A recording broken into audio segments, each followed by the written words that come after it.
You ever been walking through the Navy Exchange and wonder why all the Naval Pride and Heritage gear is horrifically ugly and you wouldn't actually wear it? Have you ever wanted some really cool gear and you just don't know where to go? Well, I got you, fam. Go to dgutspodcast.com immediately. Get yourself some Naval Pride and Heritage gear you'll actually wear in public. We're working on new designs all the time, open to ideas. We're trying to create a brand that lets you display that pride, but doesn't make you cringe. Also, if you're willing to and you're able to, please go to patreon.com/dgutspodcast, pick one of the 5 tiers and become a patron today. What's up, everybody? Let's spin some yarn. We're back with another memo. This should be the last memo. Thank God. Not that, it makes these podcasts easier. Like when you give me fodder like this, it makes it a lot easier. So this one's connections. This is the last of the Chief season memos directed at Chief Petty Officers. The premise of connections is I don't know. I guess I don't. It's like they use a random word generator for some of this shit, and then they just try to connect it to whatever words. They're like, oh, I like that one. Yeah, anyway, I don't know. It is what it is. I don't know. I'm so frustrated with these 1-page memos where they try to cram in all these, it's like they're trying to write feelings, but not actually communicate anything meaningful. So let's just jump in. Starting with paragraph number 1. And I apologize if there's a humming. There's somebody outside is running a leaf blower or something. It says the Chief's mess was designed to be a connection between officers and enlisted. Okay. That's true. It's not the only reason, but it's true. That was historically why Chiefs exist. If we're not creating connectiveness, we're not fulfilling our role. What does that mean? We work closely with officers where ideas and orders are generated and translate their direction to enlisted sailors who execute tasks and orders. Okay. Thank you, Captain Obvious, I guess. I don't know. That paragraph didn't add anything really. Though, it's a good introductory paragraph if you were writing 5 pages on this. So okay, tell them what I'm going to tell them and then tell them what I told them kind of thing. But okay, that paragraph's kind of whatever. Our mess must be inclusive. I don't understand this line in the context of this paragraph, because then it goes on to say a significant level of trust is bestowed upon us and can be lost faster than it is earned. What does that have to do with being inclusive? We must generate mutual trust with our people and empower them as they develop. What does that have to do with being inclusive? We must reward those who create strong outcomes and positive culture. Okay, again. We have to encourage others to speak up and share their ideas, then act on those. It's not really I don't understand calling it inclusive. You could say open, or we must be open-minded would probably have been better. Inclusive doesn't entirely make sense just because it doesn't go on to explain how we're being inclusive. It just talks about how we should be open-minded, makes a statement about trust being lost. We no good idea can be restricted by rank or time in service. We need to keep an open mind and encourage feedback. There's open mind. So that's good, but I don't know. It's kind of I'm kind of splitting hairs, I guess, but it's just another example of the poor way in which this has been articulated. But the content of this paragraph is solid, right? Even though they're it's one line related to one thing, one line related to another thing. So this significant level of trust is bestowed upon us that can be lost faster than it is earned. I don't think trust is bestowed on us at all. By who? Who just innately trusts us from day one? No one that I know of, really. There are some people that until they're proven otherwise, will innately trust us. A brand new baby ensign hasn't had a negative experience with a chief yet, unless I don't know, maybe they had one in the Naval Academy that they hated, or something to that effect. But largely, probably haven't interacted with any chiefs, if not maybe 1 or 2, because OCS, if they went that route.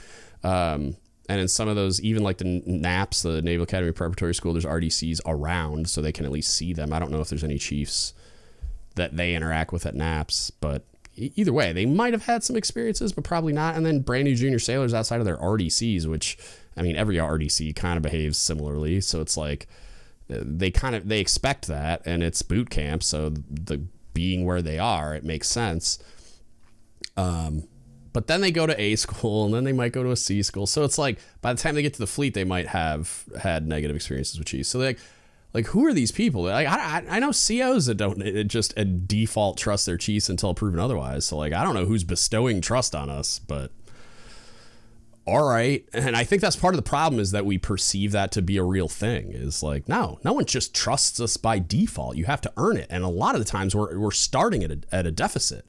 Like we're starting with having to overcome the scar tissue of all the chiefs that have come before us in the life of that sailor. So in that life cycle, they've already been burned a million times, and I have to overcome that, right? So like trust being bestowed, that's bullshit. And then it goes into generating mutual trust with our people and empower them as they develop. Like, okay. We must reward those who create strong outcomes and positive culture. I agree. This line could have been its own memo. Like we must reward those who create strong outcomes and positive culture, because goddamn, we need more of that. You know what I mean? Like, so if sailors are doing things like that, like you got to throw gas on that fire. Like the life promotion thing that I did a podcast on like a million years ago that some of my old A school students were involved in, like, doing things like that when no one directed them to do that. That was their idea. They took on that burden. They did put all the work in. They created it. The command got behind it. So like that kind of stuff, like that's the stuff that needs to get rewarded for sure. But it's like it's like a throwaway line in the middle of paragraph 2, and it's just like, ugh. And that's the trouble with these, like trying to force all this into a 1-page memo with zero context or detail. We have to encourage others to speak up and share their ideas, and then act on those ideas. I agree. Again, that's like another, like that could be another one, and you could pull in like empowering them as they develop, and no good idea being restricted by rank and all that is like, yeah, that's 100% true, but not even close to 100% applied in practical application in the fleet, right? Like chiefs don't usually do that. I do agree that it's a good idea, though. There's a lot of good ideas in these memos. They're just, a lot of them are these like one-line things that aren't elaborated on in any meaningful way. And so it's just like, okay, it sounds nice, but how? Like, how are we doing it?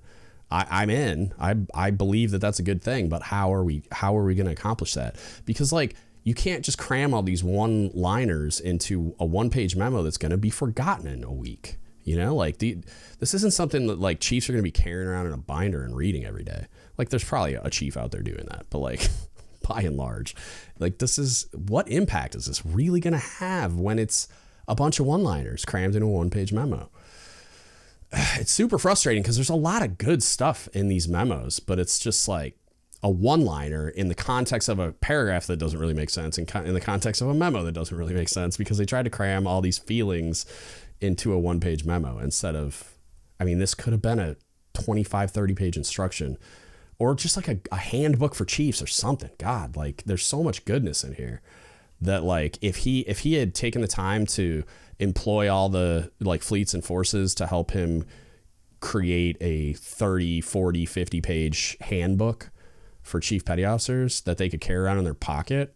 Like I'm thinking like the guidelines for leaders and commanders thing that I did a podcast on, that book. That's the move, man. Because there's so much, like, he appears to believe a lot of things that I align with, but none of it's explained here. And some of the wording is really troublesome. So it's just like, man, like I really wish, I don't know, maybe I'll do that. Maybe I'll write a book. Let's go.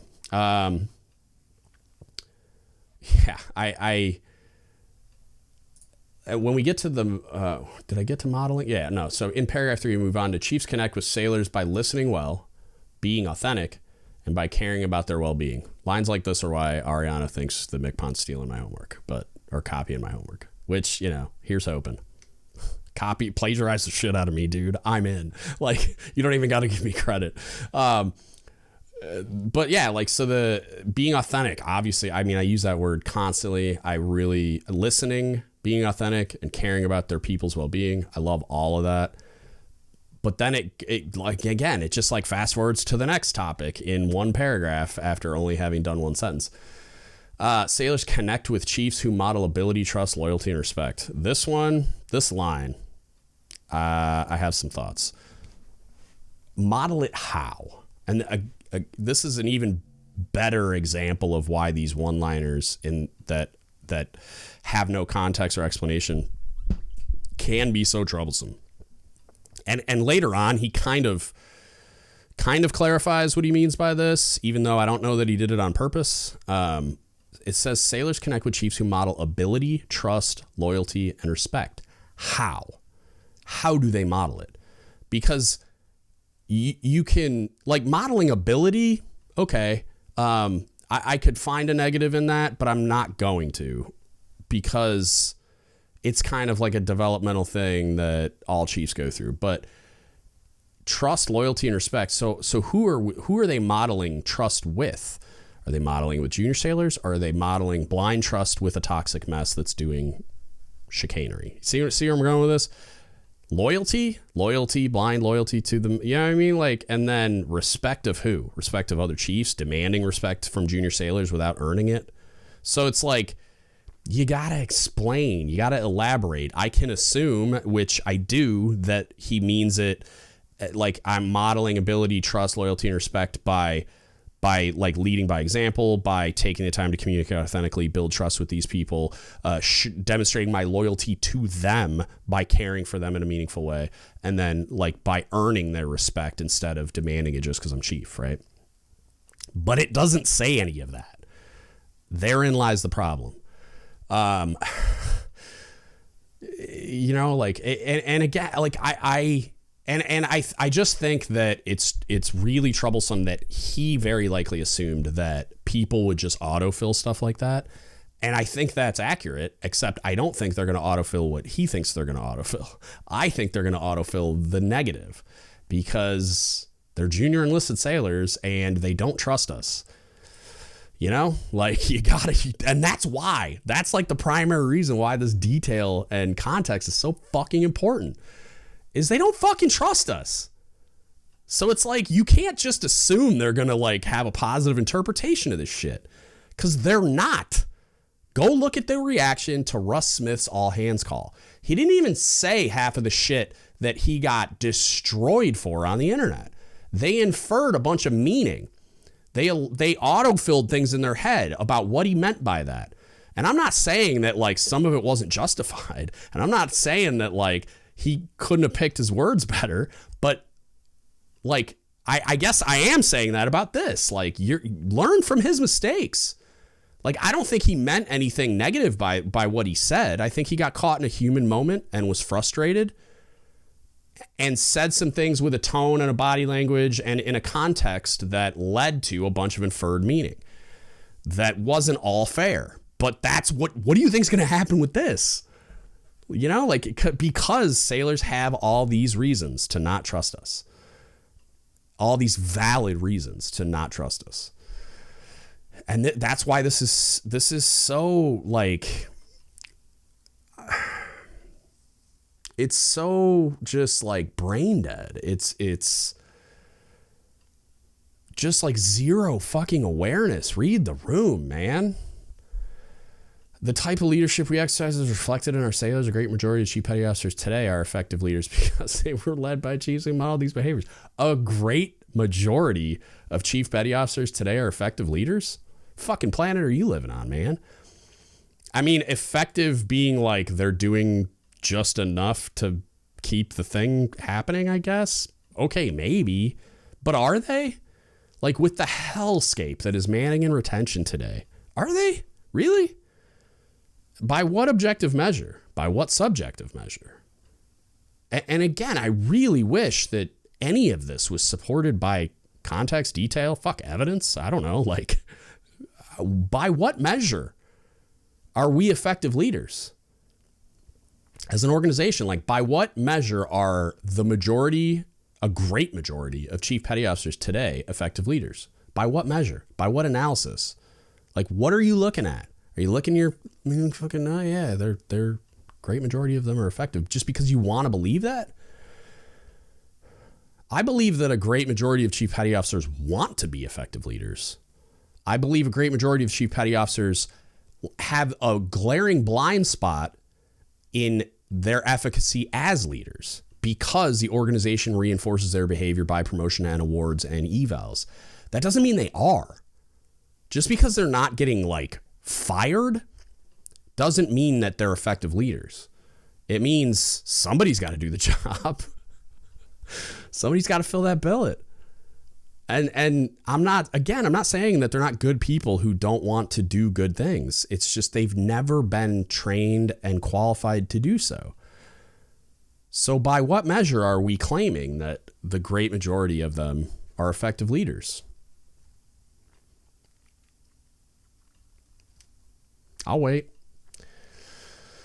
Sailors connect with strong leaders who are competent, committed, and fair. A leader who will not remove their challenges, but teach them how to navigate through them. I get where he's going with this, but like a large part of my job was removing like bullshit challenges and obstacles and shielding them from just bullshit and pain in general. I get where he's going with this. Like you can't do it for them. That's where I was going to go with that ability. Like the negative side of modeling ability is you can't do it for them, right? You need to teach them. And sometimes that involves rolling your sleeves up and getting your hands dirty to show them, but you can't do it for them. You can't just remove all their challenges and obstacles for them because they need to learn by doing. And sometimes they need to learn by failing. So I like it kind of. Again, I wish there was more here. I don't like that it says a leader who will not remove their challenges. It should say, like, again, you need to elaborate. It probably should be a whole paragraph, but it should say something to the effect of, like, you don't remove all their challenges, and then elaborate by saying, like, sometimes they need to fail, but also it's a very important component of your job to remove obstacles and bullshit challenges and shield them from unnecessary pain. So where does it say that? It doesn't. We're constantly being observed on how we direct, ignore, act, respond, tolerate, and correct. I 100% agree. This is a great line that I wish was elaborated on. I think the elaboration that they would point at is another brain dead, tone deaf moment. Our egos can be our weakness, just as a lack of care, burnout, laziness, procrastination, entitlement, and a victim complex can. We've all seen this in our career, and our sailors suffer because of it. This line is going to be his Russ Smith moment. I don't know, because it wasn't broadcasted in that way and then didn't catch fire on the internet. It won't be, but like within the mess, our egos can be our weakness. Like, so the way I read this, and I bet you a Buffalo nickel that junior sailors will read it the same way. Our egos can be our weakness. So he's talking about chiefs, just as lack of care, burnout, laziness, procrastination, entitlement, and a victim complex can. Talking about junior sailors. All he said about chiefs was egos. All he said about, or what he said about junior sailors was way more like cutting and detailed. And he picked, how many is it? One lack of care. So 1, 2, 3, 4, 5, 6 things that are all like, yikes, cutting criticism. Right? I'm not saying it's not real, but what I am saying is the way the sentence is going to be interpreted by many, many people who read it, if not all of them, is that he's saying, oh yeah, with chiefs, ego can be a problem, but just like that being a problem for chiefs, all this other shit, it can be a problem for junior sailors, right? I don't know if that's what he meant. My point is, with no elaboration on that, with no detail, with no context, that's what it fucking sounds like. Is that this dude's saying, yeah, Chiefs can have a problem with egos. It could be our weakness, just as, and then like that just as is like when reading this and interpreting it is as good as pointing a finger, because it doesn't say our egos can be our weakness, just like our lack of care, burnout, laziness, procrastination, entitlement, and a victim complex can. So it's like, how else are you going to interpret that? Words matter. You have to, like, who's proofreading this shit? Like, I want to know who is screening this before it goes out, because like any E5 in the fleet could have been like, holy shit, you shouldn't write that. And you could change the whole meaning of the sentence with one word. Just as our lack of care. Even if you're just putting it in there to be inclusive, like you mentioned before, you know, like that's rough, man. And if that goes wide, you're going to get eaten alive for that statement.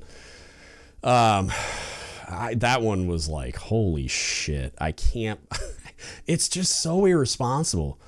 The idea that like, so presumably he wrote all of this, right? I'm assuming he wrote every word of this, and then it got like proofread, grammar corrected, all that stuff. Maybe he allowed some edits. Maybe I would assume he probably sent it to somebody as like a sounding board. I would have sent it to like Russ Smith or another Rick West or whoever to like get a MCPONs cut on it. But the idea that his staff let this shit out of the office with his signature on it written in this way, just like before with the other statements that I was on fire about, like, God, they are setting you up to fail, man. If he's even allowing that type of feedback or like opening it up to that type of feedback. I don't know who he let read it before it went wide, but yikes. Our connection with the wardroom is unconditional and continuous. Okay, there's no daylight between an effective mess in the wardroom. I agree with that. Like, you really need to be interlaced. And he finally gets into, I was bummed at the beginning, but then I got to this where he didn't really talk about developing junior officers. But here, when he's talking about how we're connected to the wardroom, we are one team with different roles, responsibilities, and expectations, and it is a chief's responsibility to mentor and develop junior officers. This should be embraced and not looked at as a different standing. This relationship is valued and revered, and to think otherwise is not understanding your role as a chief. I'm glad he said it. I almost wish this was its own memo, because chiefs developing JOs is this often overlooked and dismissed and like egregiously ignored. I'm trying. There's another word I'm grasping for, but I can't think of it. It's like, it's so goddamn important that we develop junior officers. And I don't understand why it's not like talked about more, emphasized more, made more of a priority, because when you have a bad CO, and that it could be like an actual bad person or just a person that is not, you know, prepared for the position or whatever. Plus there's just the soul crushing stress of that job that we don't need to get into right now. But when you have a bad CO, like when you have a CO that creates a bad command culture and that just like makes your life a living hell as a chief, that's your fucking fault. And you will just hear these chiefs bemoan how horrific this CO is, what an idiot he is, or her. I'm going off my submarine experience here. Like just how horrific it is to work for this like incompetent person, and how they're a tyrant and how they just don't understand anything, and blah, blah, blah, blah, blah. Right. And while their like narration of what's going on isn't inaccurate, whose fault is it? Whose fault is it that this CO isn't prepared to do this? Whose fault is it that this officer doesn't trust chiefs? Because that happens more than it should. It's our job to train junior officers. Like, that's our fucking job. And it's a really, really important component of it that is often just like relegated to the bins of the trash bin of history, you know, like a lot of chiefs just blow it off or ignore it, or like on submarines. I don't know how prevalent it is on surf ships, but the junior officers rotate through divo jobs like fucking a slideshow. Like, it's just like quick, like just constantly merry-go-round of divos. Like, who's the RCA today? I don't fucking know. So the chiefs just like kind of like, what's the point? I'm just going to get a new one in 5 minutes. So if they suck, they're just like, God, this guy sucks. I can't wait till I get a new divo. And it's like, no. Make them not suck. Teach them. Prepare them for their role. And it's like they're told that during their initial accession pipeline through whatever, path they went through to get commissioned. They're told to trust their chief. They're told to ask their chief. They're told to listen to their chief. They're told their chief is going to teach them how to lead. So it's like you can't, they're coming in expecting you to be a resource, and you're just like, man, fuck off. You're just making my job harder. What? If you, one, it's your job to train them. Two, if you do, turns out, and I'm speaking from like direct experience here, turns out if you teach them well and you train them well and you build trust with them, they make your job easier. Because when you have a dysfunctional, like just untrained JO, who's doing all the Divo jobs? Like, yeah, you're just throwing stuff in front of them and saying, sign this, but like, who's doing all the Divos work for them? The chief is. If you have never trained them to do their job, you're doing their job. So why not offload that responsibility to someone else whose job it actually is by just teaching them? And the turnover part, it's like you get fucking turnover everywhere. Your whole division turns over. You lose somebody that you spent a bunch of time training and developing and qualifying over a long period of time every 6 months probably. So it's like you're in a perpetual state of doing this anyway. So why would you not train them even if they're gonna rotate out in 6 months? And then they can do their job competently for like 4 of those months, which is 4 months you don't have to do it. You have to. I got caught in that loop when I was a new chief of like, nobody knew how to do anything. I didn't have any fleet returnees. And so I was trying to do more than I should have been instead of going through the pain of teaching my guys how to do it. And I had some smart mentor style, like senior chiefs and crusty chiefs, convince me, that's a generous term, convince me that like I was doing it wrong. And you have to train them. You cannot do this by yourself, and you shouldn't be, because you're an ineffective leader as a result.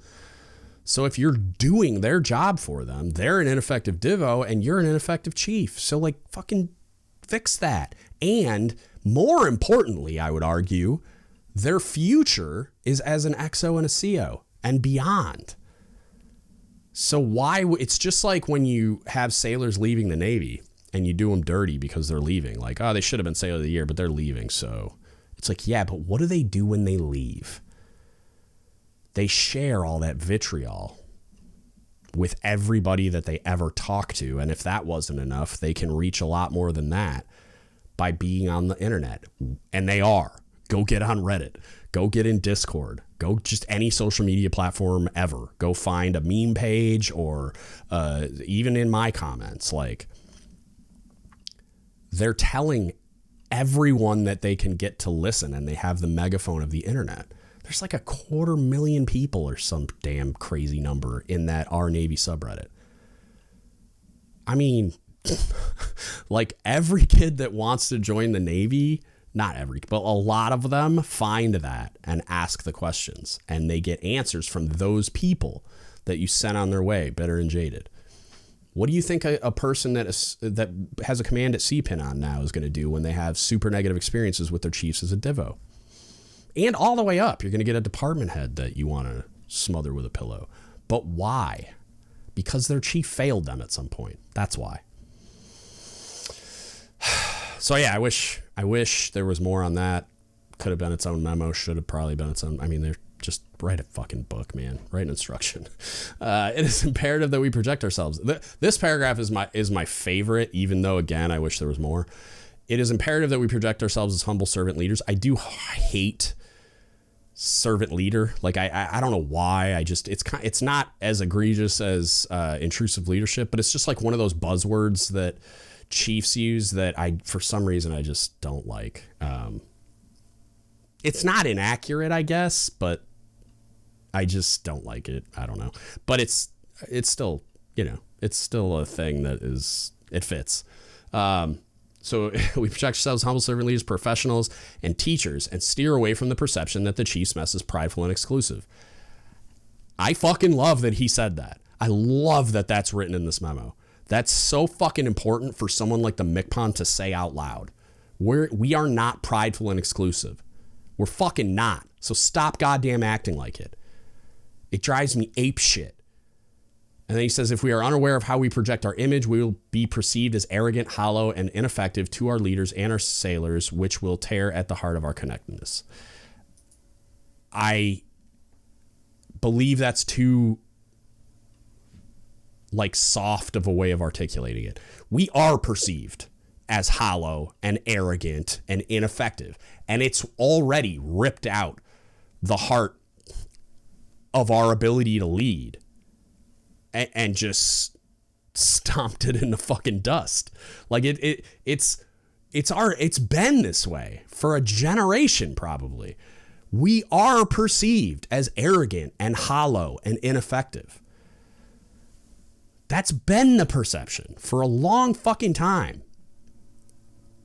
And we need to embrace the idea that that's the perception so that we can begin to rehabilitate it by doing a lot of the things that are sort of communicated in these memos. Like, as I conclude these things, man, like, I believe Jim Honey's heart is in the right place. I believe he wants to do good. I believe that most of the things, if not all of the things written in these memos, were intended to make a positive impact and were very likely intended at, like, if I were to give it the most generous elaboration that I could, I believe that's how he intended the majority of, if not all of it.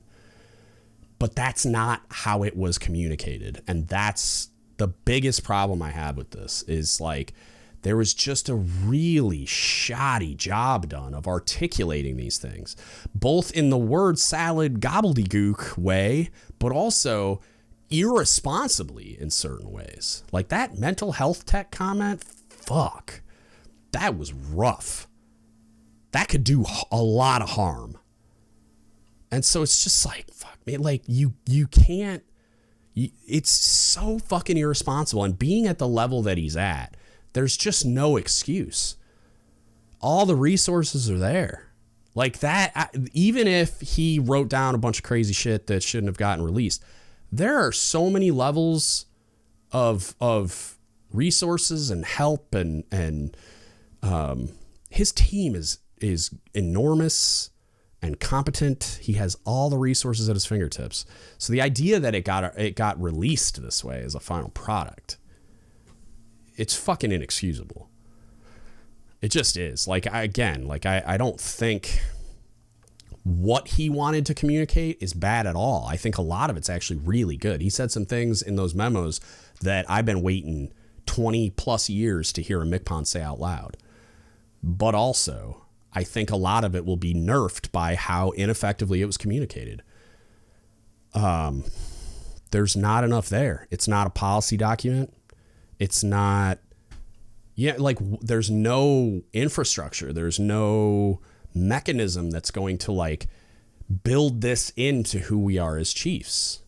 There's nothing happening outside of those conversations. And these things will be forgotten in a couple of months. Unless there's further communication inbound, right? Unless there's some type of leadership instruction inbound, which they probably don't think they need because they have the mission, vision, guiding principles and this leadership development continuum instruction that don't do what we need done. There's no formal policy document for Chiefs initiation. There's no formal policy document for whatever they want to call Sailor 360 or whatever the fuck we're calling it this Tuesday. It's actually like Thursday, but whatever. I just this shit feels so obvious to me, and I'm not saying I'm special in any way or more competent than or whatever, but it just feels like maybe he needs different people on his team. Maybe I don't know, but this shit, the way these were released and communicated were very irresponsible, and it's incredibly frustrating to see it coming from a guy who I think believes in a lot of things that could do just like unimaginable amount of good for the enlisted force including the mess. Like, this dude believing what I think he believes, if he applied that correctly, holy shit, man, you'd see a whole, like, the Chiefs mess would morph into this just version of itself that I just believe could do so much fucking good. You hear me talk about an objective quality increase of a small percentage, right? I believe this guy could do it if he was applying that in the right way. And he's already wasted a third of his tenure as MCPON on whatever the fuck he's been doing. Like, I'm not saying he hasn't been doing anything productive, but like, he's been flying around the Navy, like doing all hands calls and shit. And then he releases 1-page memos. Like, this is some shit he should have wrote on a napkin a fucking year and a half ago when he thought he might be the MCPON. And that's what's so goddamn frustrating is there's so much promise here. There's so much promise here, but I don't think any of it's I don't think it's going to turn into anything. I think his term is just going to be a blip. He's just going to be a footnote in the history of naval enlisted leadership if he doesn't figure out a way to get hot like fire and start affecting meaningful change. So that concludes the debriefs, or whatever I called them, the reviews. I confused the fucking names at one point. So one of them's called like a debrief, and I think the rest are called reviews.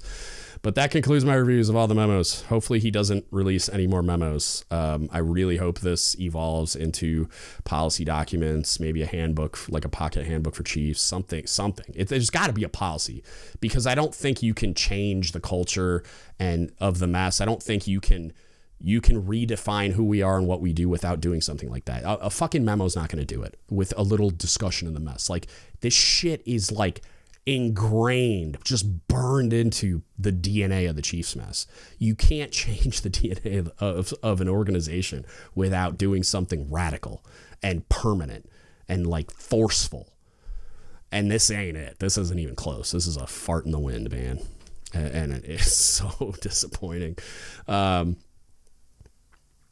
I would love to know how you feel about these things, Chiefs in particular, new Chiefs as well, like the selectees going through it. Even if you're listening to this after the season, like, let me know. Like, even if it's been a while, hit us up. Don't give up the shit podcast at gmail.com. You can Facebook message us. Don't give up the shit podcast, or you can DM me on Instagram, Reddit, or Discord at DGUTSPodcast. If you want to support us, you can go to dgutspodcast.com. There's a donate button on the upper right hand corner of the website, or you can go to Don't Give Up the Ship Apparel. It's dgutsapparel.com. Get yourself some naval pride and heritage gear you'll actually wear in public. We got stickers, shirts, hoodies, all the things. Or you can go to patreon.com/dgutspodcast. Become a patron. Pick one of the 5 tiers. Support us. It probably the best way possible. It helps us pay all the bills and expand the platform. It's enormously helpful. And then if you can't afford to spend any money, no worries. You can support us by just listening, by liking, sharing, subscribing, reviewing us on all the platforms for all the things, like review us on iTunes, subscribe on YouTube, share the videos, share the podcasts, follow us on social media, tag your friends and stuff, whatever you find easiest, and like doesn't like upset your routine or whatever, like whatever's simplest for you, it all helps. It helps amplify us and get the message to the people that need it. So we really appreciate anything you can do. And that's it.